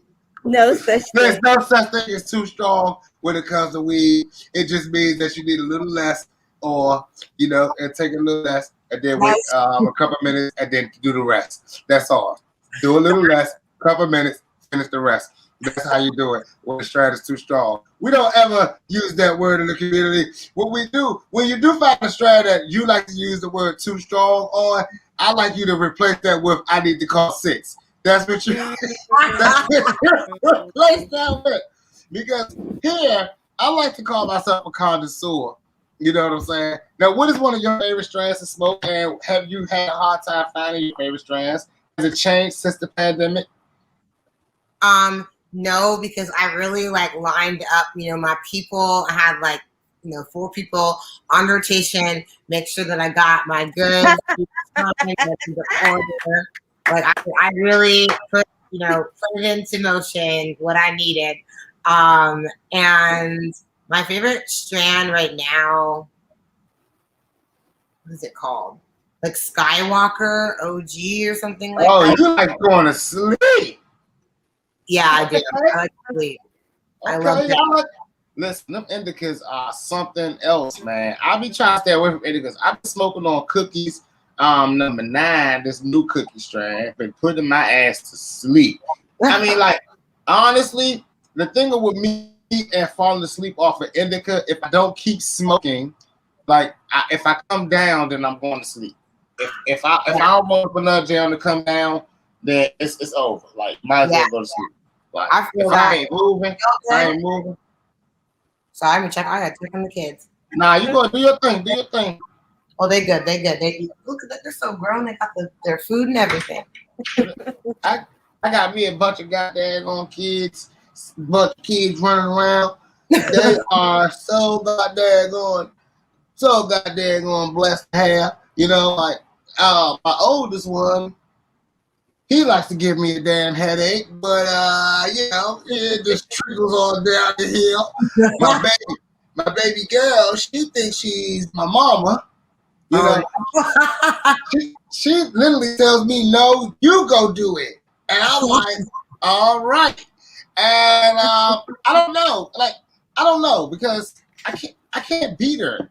I can't discipline her. I don't know. Yeah. Listen. Her mom is getting to the point where her mom tears her up. But all she does is cry and come to me, and then it's like, what do I do? You know what I'm saying? So I'm definitely simped out in that department. You know what I'm saying? Were you a daddy? Was you a daddy's girl, or were you a daddy's girl or mom's girl? I would go to my dad if I needed stuff. Typical, but I hung out with my mom a lot. I love my mom a lot. But my dad plays music. He's a guitarist, so we would bond a lot and play music together, which is really cool to share that. Nice. But, you play instruments? So I dabble in guitar, ukulele, and piano. Okay, so now that explains to me why you enjoyed this year's VMAs. Because there was a lot of guitars, piano, and the one instrument that shocked the hell out of me to see on stage was a ukulele. Wait, when was that? That was the second performer. He performed with a ukulele. Then he came up and kicked the stage. I don't know the pop songs like that now, but he was performing with a ukulele. On that song, I literally remember it because I was like, "Oh my God, this guy has a ukulele!" And I rolled up a blunt and I smoked. And then he walked up to the crowd and then like he kicked it and they gave it like the smoke effect. And I was like, "Oh, this is pretty cool. He's making a ukulele look fucking cool." Listen, I'm not gonna lie to y'all, young. What in the heck were they thinking about when they made the ukulele? That is a joke. That is the biggest joke. They like listen. Here's a guitar. For it's like daddy guitar, maybe was a bass. Mama guitar, maybe was a lead or something like that. They said, "Oh wait, the baby need a guitar. Let's give him a ukulele." I would pay to see someone play the ukulele. I would pay to see someone play the ukulele. They're a great instrument. I wouldn't give up my $500K or my seat with Jay. Nothing would make me give up my seat with Jay, but I would definitely pay to see someone play a ukulele. That definitely sounds like it's definitely tight. So like now, what do you think about artists putting time frames on their success? I think that you should not put a time frame on your success, but you can put time frame, you can put goals on when you would like to reach something. So like for myself, I try to set like small goals by like, this, in 3 months, I just want to gain 200 followers on YouTube. Like that's like, that'll be my goal. Or like small things and milestones that you can like set for yourself to keep yourself motivated. But I don't think that you should, because success, that's different. That means different things. You could never get to the success that you think is success too. Your level of success can change, throughout the years, minutes. Yes. Yes. Now let me ask you just an interesting topic. Has your levels of success changed from the beginning to now? Yes. Definitely. They definitely have changed. For sure. Yeah. What was your first idea of success? Well, I guess like my first idea of success was like getting on Broadway and being, this like huge Broadway star. That was like what I thought was successful. Right. And then I was like, no, I like, 9-to-5 jobs and I just want to like play music, in New York City and like, be a singer-songwriter and play shows. Like I was like, that's my level of success. But then, as things started turning, the world started doing other things. I was like, nah, I can push myself harder than that. And I can earn success in different ways and how I value myself as a person. I think, especially during the pandemic, like you find so much out about yourself when you're spending, time in your house a lot. So now I definitely equate success with how I treat other people and how I treat myself too. And not just music. Yeah. Like, so now with stuff like that, the new internet phase and all that stuff, how you feel about the trolling era? About the what? The troll era. Oh my gosh, it's so annoying. Like I don't know. I can't stand trolls. I really like have strong opinions of just be nice, just be kind to people. Like you can have opinions, but you don't need to hurt people. And there's just so many bots and scams out there on the internet that like infiltrate social media. It's frustrating. I hate social media, but it is part of the game. It's part of the game right now. Do you use all three platforms? Twitter or all of the platforms? TikTok, Twitter, Facebook, and Instagram? Yeah, I'm not a huge TikTok person. I haven't found my like niche on there yet. I can't really, I can't do all the dances that they do. I can't. Yeah. And that's my thing. I try to do cooking, but I would just eat the food before I would, make the video. It didn't work out for me. Every scene, that's gotta be your niche. Every scene when you're supposed to be like putting this up, and it's like, oops. And my presentation, finished product never looks good. I have to be slopping it on there, you know. I can't like, you know, get the potatoes to be in a certain way. It wasn't for me. Yeah, I tried TikTok, right?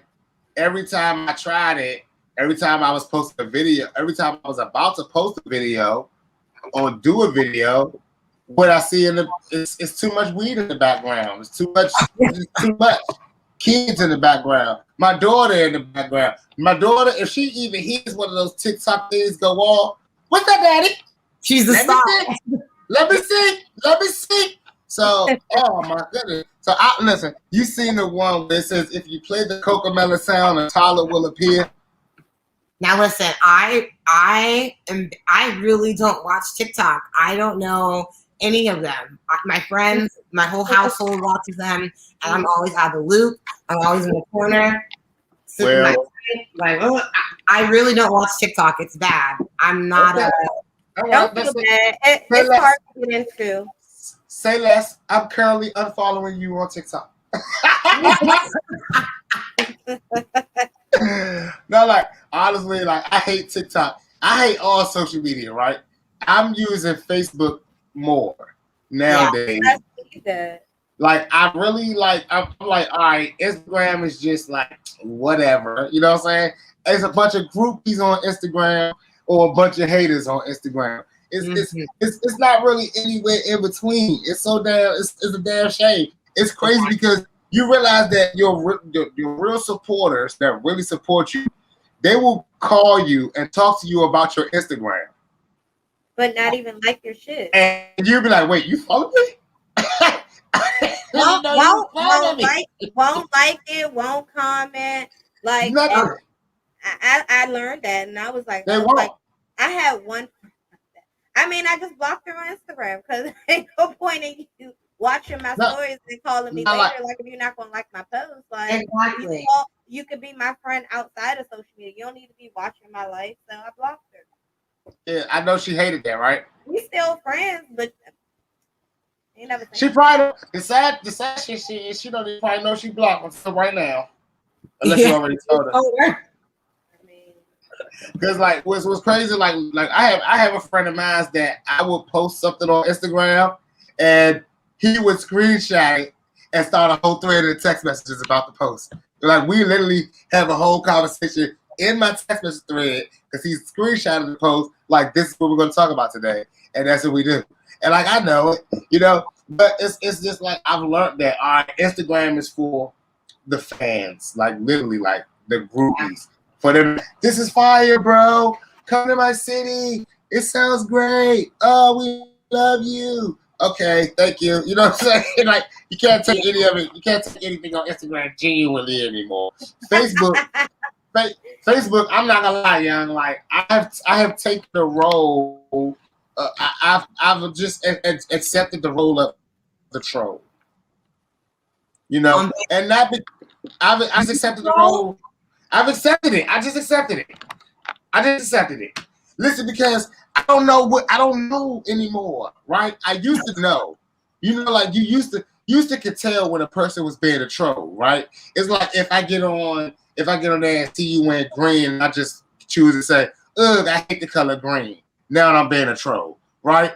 But now you can say something like, I don't know, good morning, everyone. Choose power, choose greatness today. Oh, you're trolling. You're trolling everyone because she said choose greatness. You don't know, you know? It's like, oh, your team lost last night. You know, saying your team lost last night is like, oh, you're just a troll. Saying I think LeBron James is better than Michael Jordan. Now you're a troll. You know, it's certain things, it's like rules. It's like, you can't say, I don't, or I can't, or I don't, or I ain't. You can't say anything, or you become a troll. So I don't know. So Facebook has given me the role of the troll, and I've just accepted it. Accepted it. I'm not gonna complain. I get on there. I say things like Lil Nas X got his dressing from Prince. I thought that too when I saw that outfit, and I just want to talk about this real quick. So he was on the red carpet, and he said I look good. He asked the girl if he looked good, and she was like, let's move on. But anyway, a lot of people, it sparked a debate because a lot of people was like, oh, she didn't have to be mean to him because he's gay, and everybody made it about his sexuality. And I had responded to someone on the Boys Show's page because it irritated me. It's like, how you know it's just not, we don't like the color of the suit he chose. Like, it could have been the color we didn't think complimented his skin, or it could have been his hairstyle that he chose to wear with the outfit. Like, it could have been a number of things. Why just chalk it up to be people being homophobic just because they didn't like his outfit? Prince did it. Sad, right? Little Richard did But it. do people be saying that about, like, is that a norm on the red carpet too, where they're like, nope, I don't like it? Like, I don't know. She didn't say she didn't like it. He was the one. She was like, "How you feeling today?" He was like, "I feel good. I look good. Don't I look good?" And she was just like, moving on. Like, she didn't say no, you don't look good. She just said, moving on. Like, next topic. Because like, she didn't like it, and she's not going. I'm not going to say she didn't like it, but why do you have to say you like something if you really don't? Like, I think she chose the perfect word. She didn't say ill. She didn't make no funny faces. She wasn't disrespectful. She just said, moving on. And she's a troll. See? You see how that happens? She immediately got up there and trolled Lil Nas X by today's standards and definitions of troll. Because she said, moving on. And honestly, she should, because in today's world, you can't say I don't, I can't, and I ain't. You know what I'm saying? If you say these words, then you're done.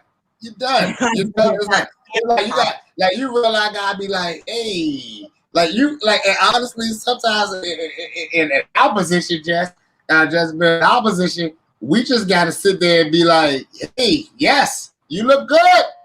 Looking good. Looking good. I'm not lying to anybody.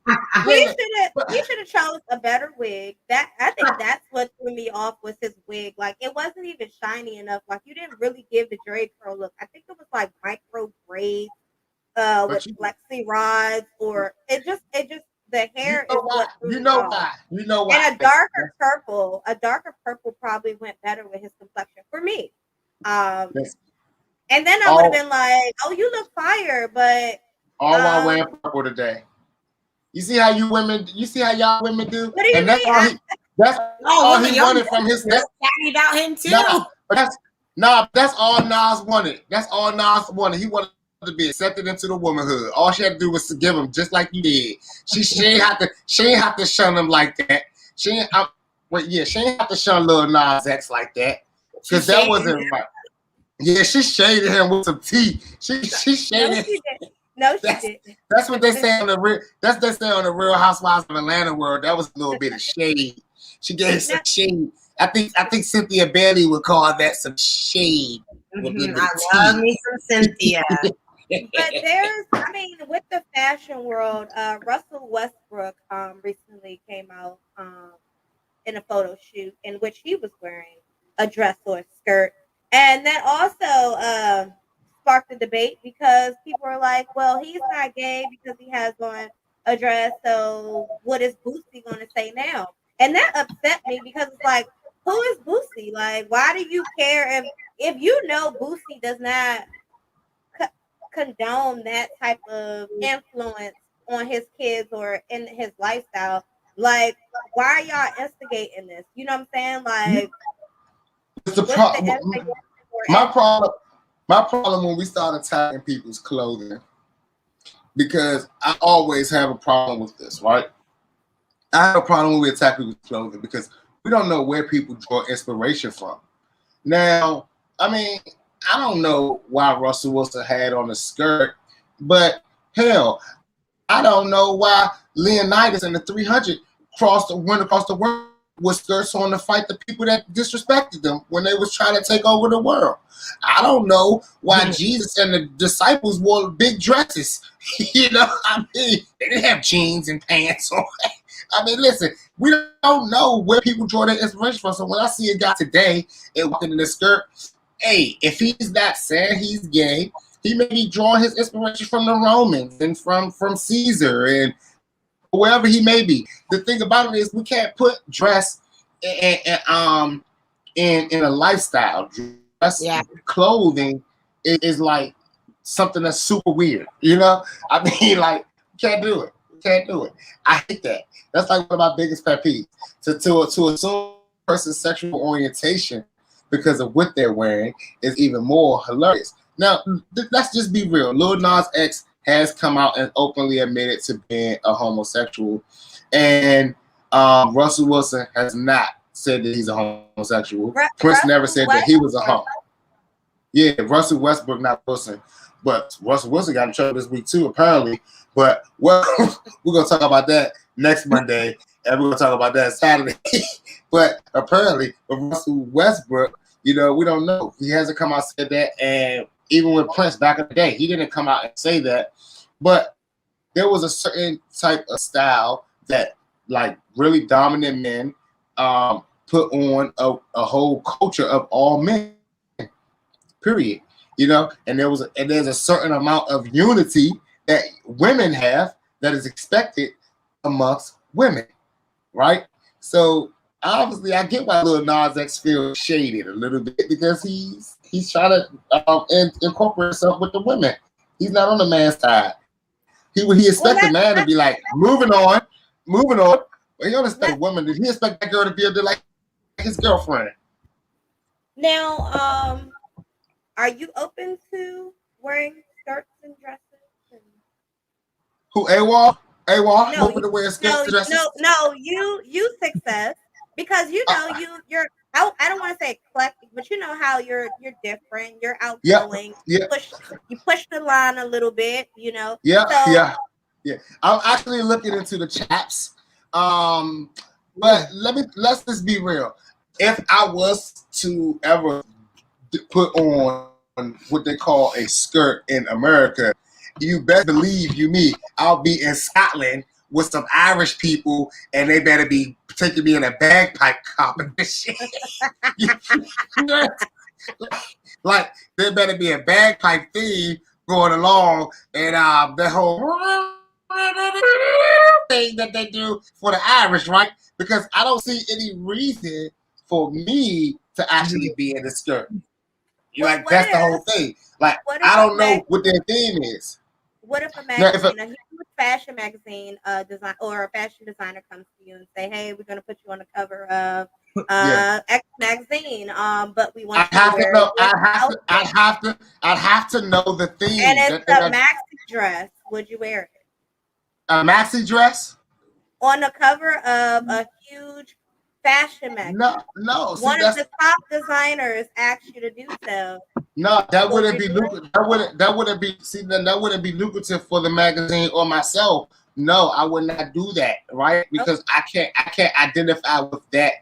Maxi dress is gay. Like it's like for women, right? There's no men. There's no time in history that he could draw to make me believe that men were wearing maxi dresses. You feel me? But let's just be real with the skirt that Russell Westbrook had on. It has that pleated feel, like the Warriors used to wear when they had the long swords and stuff like that. So it's not like I'm saying, if you're telling me that he's drawing from a Ronin Warrior theme and time, I can't, like, what is he going to say? Nah, we're not going to wear the skirts that the Japanese Ronin Warriors wore because in America they think that's gay. No, I'm going to serve the theme. If a magazine company said, look, you're doing, the theme is Roman Warriors, the theme is gladiators, you know? The theme is 2021, put on this maxi dress. That's not the theme. That can't work. That can't work. I don't know if that's his like brand that they're not like, I don't know. No, they would have to. I would refer them to an artist that would be way more beneficial to their whole agenda and pushing a maxi dress, because I don't see that. You know what I'm saying? Like, nah, they can go plenty other avenues. I'm talking about art I'm talking about art, and I'm talking about drawing connections with history to not lose yourself. Because a lot of us have lost ourselves and our connections to our real history and real ancestral roots. You know what I'm saying? That's all I'm saying. I mean, hell, Tarzan was walking around in a skirt and a little damn drawers and shit like that before they knew how to do that shit. You know, all of it. So I'm not. If you draw from a time and you draw from history, everything in this world is a lack of knowledge. A lot of people just don't know stuff. You know, I mean, listen. What Lil Nas X had on was a maxi dress, and he had a Rick James wig on. He did have definitely inspired. Yeah, like a man. That's not a man thing. You know what I'm saying? But this man is openly gay. So anything he does, like a female, right? We can't sit up there and say, "Would you do it?" Being a real man, because this man has openly said this. Like otherwise, Russell Westbrook, like I said, when you question his integrity with that, you only have to draw from his inspiration. You can't say the man is gay because what he's saying. You have to figure out what his inspiration is. Where's the draw from this at? Because then we're gonna have we got a whole wild world craziness going on, right? A lot of people was complaining about Nas X's performance, but I don't really see the complaints roaring in yet from the FCC. There was one against Cardi B and Megan Thee Stallion. There wasn't any against Tiana Taylor and Normani last night for grinding on each other, like they did. And we don't know if we'll receive any at this point. You know what I'm saying? But we're showing the boundaries in the correlation because it's a separation. The clip that I seen of Lil Nas X performance, I mean, am I wrong? It seemed like he toned it down a little bit. Yeah. Well, first I thought he toned it down. The first like half of it was really toned down. The second half was like more pushing boundaries, but it wasn't anything like it wasn't anything that anybody else ain't doing. Like everybody else doing the same type of stuff. He did turn a prison wing into a. He did turn a prison wing into. He did turn a prison wing into a situation. You know, he did this. He did shine a pretty decent light on the prison wing. But hey, y'all already know. Unfortunately, I don't want to keep on talking about those because I don't want to say anything that's gonna get me canceled or canned. And I love my jobs. I thought you liked trolling. Yeah, but guess what? I like to be the troll on the bridge as opposed to the troll under the bridge. You know what I'm talking about? So if y'all do watch this show and y'all know what time it is that time for that Huffington Post. And I'm trying to tell y'all, too bad, too stuff. I had enough of it. I had to call up one of my friends because I told him, I said, you know what? Your ass is grass this week. Because it's been 3 times straight. 3 times in a row. And that was just last week. I gave him chances after chances because he's been very consistent. He's a good guy. But I went down on Glenwood Road, y'all. And all y'all know what Glenwood Road is. If you don't, you ain't from Atlanta. And if you're from Atlanta, then you know. I ain't from here, but I've been down there enough to let you guys know. Y'all don't want to go down there right now. Times is hard. Times is bad. Now, I wasn't going to say nothing. I was going to try to give my man a chance because, you know, he's been good to me since I've been here. I mean, it's always been gas. It's always smelled through the bag. He's always, you know, pulled up. But he did recently start telling me that he was having some car trouble and his car was overheating, right? So now, when I hear one of my friends' cars is overheating, and I'm in a position to, you know, help them out a little bit. No, I'm not going to buy you a radiator or nothing. But I'll purchase your trees. I'll purchase your trees, all right. I'll sure enough put money in your pocket. So I was up in my antes a little bit. I bought a half. And I was like, wait a minute.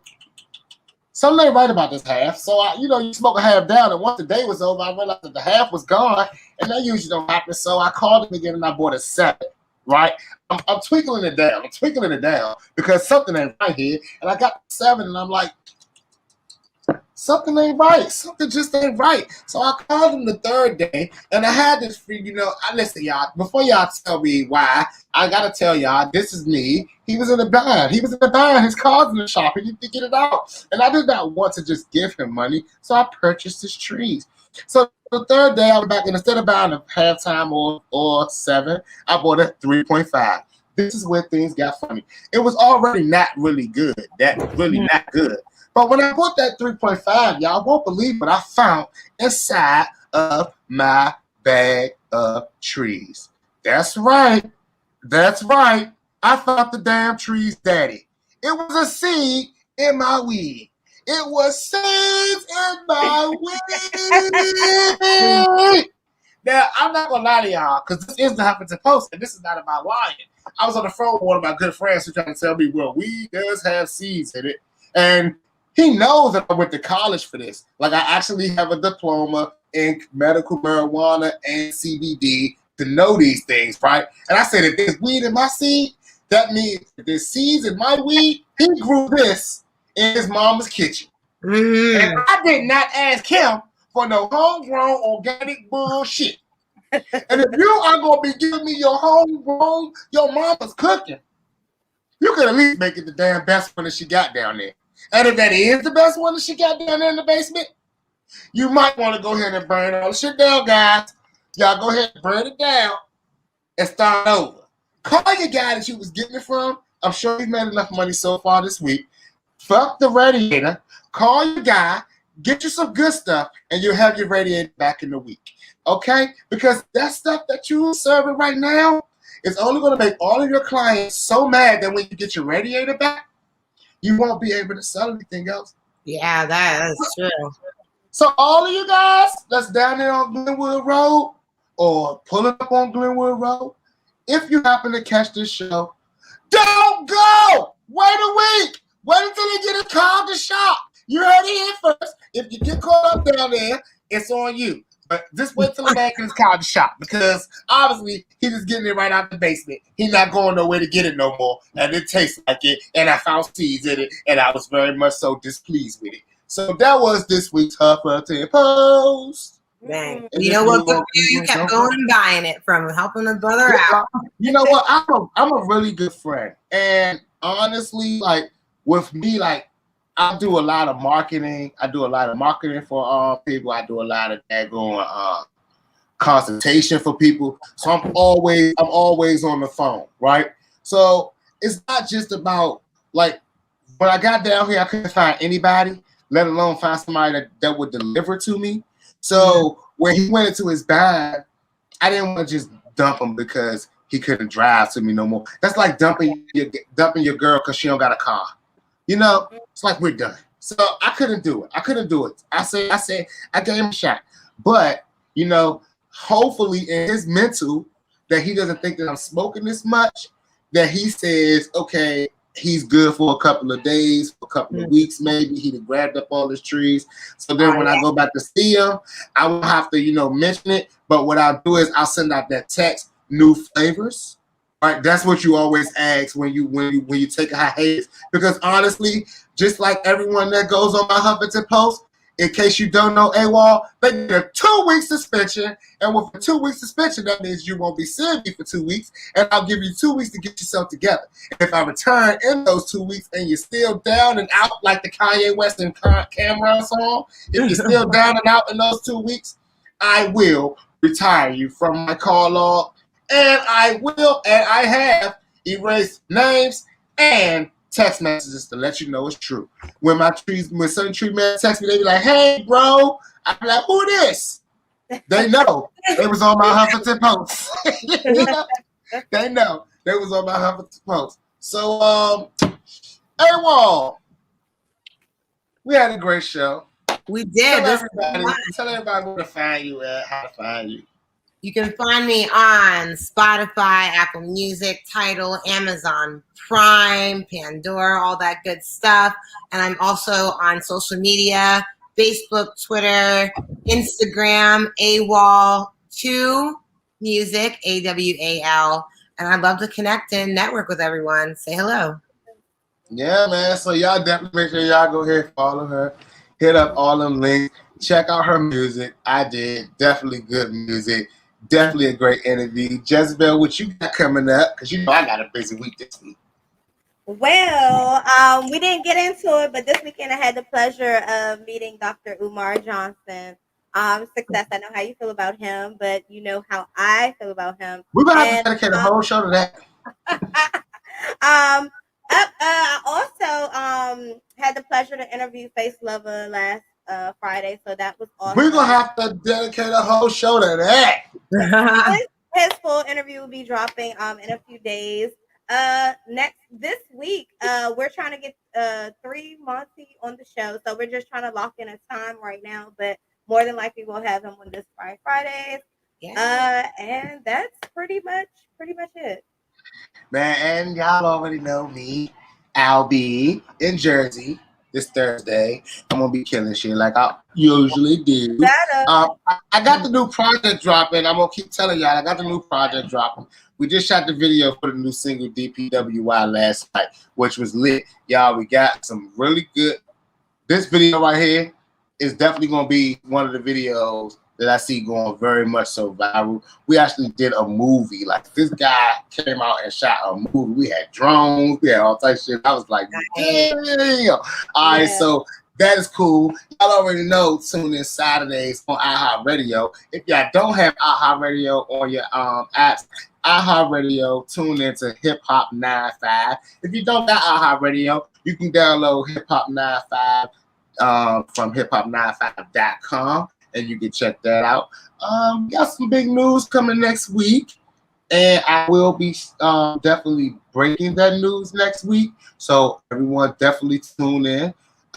If you don't know, like and subscribe. Hit it down at the bottom somewhere down there. There's that like and subscribe button. Make sure you leave us a comment. Make sure you follow with AWAL. I'm your boy Sixxcess. Jezabel the Truth. AWAL, thank you so much. Thanks for having me. That was fun. Listen, like, this interview was so good. I didn't even make it through my second blunt. Like, there you go. We were just like, the conversation was just going in, this rolling and flowing, and I'm high as hell from this cookies number 9, y'all. So if you got a chance to get you some cookies number 9, get you some, because I don't know if it's a new strain or not, but I never heard of it until the other day. I had to jump right on my Leafly app and see if it was a real thing, because you know they be capping down here in Atlanta and on the trees. So when you come down AWAL, make sure you get yourself lined up and straight and credit out. All right. At this time, y'all already know, we got y'all roaches down in the roach tray, flicking off those ashes and getting ready to roll another one. Cause I know I am, and we out. Bye, y'all. Bye.